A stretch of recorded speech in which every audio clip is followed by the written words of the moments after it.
Hello বন্ধুরা, তোমরা কেমন আছো? আশা করি ভালোই আছো। আমার নতুন চ্যানেলে তোমাদের সকলকে স্বাগতম আর অনেক অনেক ভালোবাসা। তো দেখতেই পাচ্ছ আজকে রেসিপিটা কি হতে চলেছে। আজকে সোয়াবিন দিয়েই রেসিপিটা শুরু করা যাক। তোমরা অনেকেই সোয়াবিন খেতে ভালোবাসো, আমিও ভালোবাসি। তো সোয়াবিনটা মাংসের মতন করলেও ভালো লাগে, অনেকে নিরামিষ খেতেও পছন্দ করে। তো আজকে আমি মাংসের মতন করব না, পেঁয়াজ রসুন ছাড়াই আজকে সোয়াবিনটা হবে। তো আমি যেইভাবে করছি তোমরা একটু ট্রাই করে দেখো, খুবই ভালো লাগবে খেতে।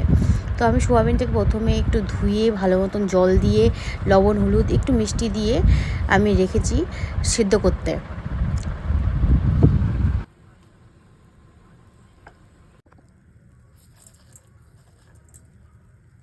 এরপরে আমি আলুটাকে মাঝারি সাইজ করে কেটে নেব। আমাদের সাথে একটা ছোট্ট টিপস শেয়ার করি, সেটা হলো আলু কেটে এরকম জলের মধ্যে রেখে দিলে সেটা কিন্তু কষটা অনেকটাই ছেড়ে যায়।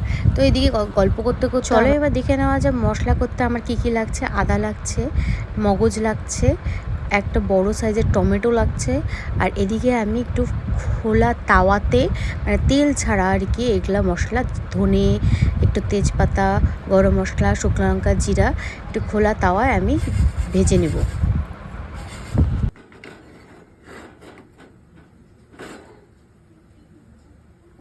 মশলাটা ভাজা হয়ে গেলে একটু ঠান্ডা হয়ে আসলে আমরা মশলাটা পেস্ট করে নেব। এরপরে কড়াইতে সামান্য পরিমাণ তেল দিয়ে আমি সোয়াবিনটাকে ভাজতে দিব, কারণ সোয়াবিন তেলে দিলে একদম সব তেল শুষে নেয়।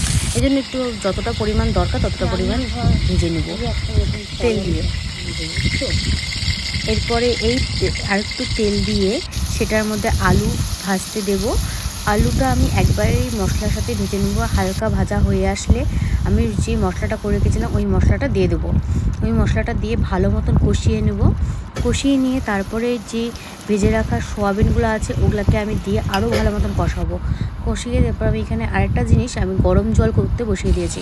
রান্নায় যদি গরম জল একটু ইউজ করো না, সেই রান্নাটা খুবই টেস্ট হয়ে যায়, খুবই টেস্ট। ট্রাই করে দেখো। তো আমি গরম জলটা হয়ে গেছে, মশলা কষানো হয়ে গেছে সোয়াবিন দিয়ে, তো জল ঢেলে দিয়েছি আমার পরিমাণ মতন। ওটাকে আরও ভালো মতন কষাতে দিব, একটু ঢেকে দিব। আমি ঢেকে দিলে সোয়াবিনের মধ্যে যে জলগুলো আছে ওগুলো ভালো মতন ঢুকবে আর খেতেও খুব টেস্ট হয়। তো আমার রান্না প্রায় শেষ। তো এখন ঘি গরম মশলা দিয়ে আমি নামিয়ে নিলাম। তো রান্নাটা কেমন লাগলো তোমরা অবশ্যই বাড়িতে ট্রাই করো।